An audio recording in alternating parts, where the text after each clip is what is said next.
so it is time for episode 14 of my series Generational Hate, where I talk about people that I hate, artists, all those things, because it's about generational hate. And so I was telling my friends I needed to do another episode, and they suggested Soulja Boy, so let's just get into it. One of the first things that I found is Soulja Boy denies R-wording woman. Sorry, I have to censor some of these words so TikTok or YouTube doesn't take this down. He denies R-wording a woman, calls essay allegations disgusting, so he's trying to say he didn't do it, but we know he did this shit, please. Basically, in terms of what he's being accused of and everything like that he R-worded her in the bathroom during a police raid of his home in mid-February 2019. She claimed he went on to regularly beat and essay her throughout the relationship. As she wiped tears, the woman claimed Wade called her cruel names, withheld meals, locked her in rooms, and would spit on the floor just to watch her clean it up. Doe alleged that she was so desperate for food at one point, she begged gardeners to bring her instant noodles. She dropped from 140 pounds down to 86, she testified. I didn't even feel human anymore. I felt like an animal, she said. I wanted to die. I didn't want to be there anymore. I just wanted to go home.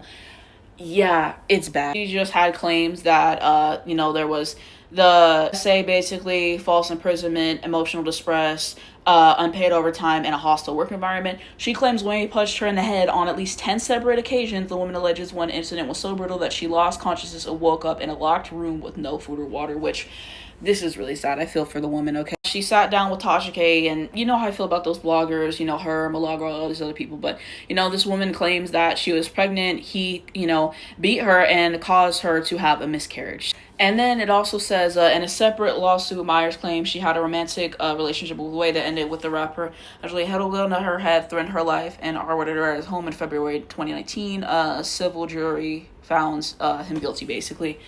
Sorry for misreading. I think this is kind of tied in, but basically, like I said, they ruled him guilty, and so he had to pay her, and so that's kind of what this says.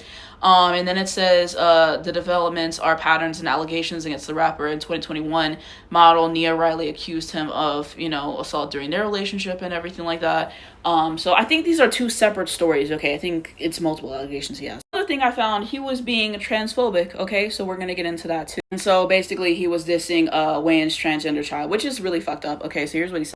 So, Soulja Boy said that F-word shit running the family hunt. Marlon Wayans, no wonder you like dressing up as a bitch. It's in your blood, which is really fucked up to say, to be homophobic, transphobic.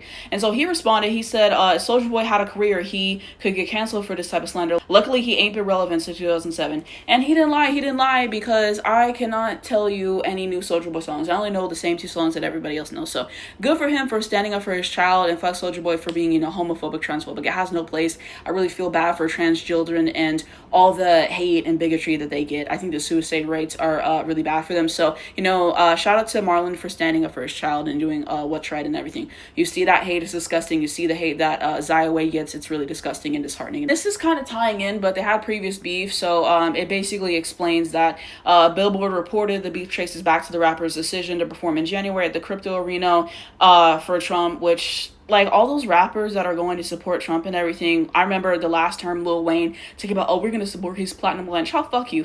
He does not care about black people. He does not care about black people and everything like that. And so, of course, he's going to defend it and everything. It says, days after the inauguration, Wayans appeared on Cincinnati radio station where he called unity during the new administration and shared his 2 cents. And he said, Soulja Boy, he been canceled. Nobody cares about him. Soulja Boy better go get that check. So, yeah, he's basically saying, you ain't shit. Go take that money because no one's giving it to you and everything like that. So, yeah, he ate him up. Because, it's just so weird seeing black people or minorities support Trump because he don't give a damn. He don't give a damn and everything like that. And that's definitely a red flag, okay? And I found this thing as well. Soulja Boy basically had beef with Metro Boomin because this old tweet that he had resurfaced and everything like that. So Metro said this a bunch of years ago, but he said, my phone rings to come to the studio with Jeezy. Yours rings to send Soulja Boy up a pack of beats. Sit down. So he kind of ate because Soulja Boy was not relevant then, okay? The part where he takes it too far was he came for Metro Boomin's mother and everything like that. And he's talking about, fuck that nigga mama, don't speak on my name, bitch, you sacrificed your own mom, you a puppet, which is really fucked up to say, to come for someone's mom like that. And then he was saying all the stream sales, money, and fame not gonna bring your mom back. Metro Boomin wasn't worth it. Can say fuck this money and fame shit and still be a boss to you.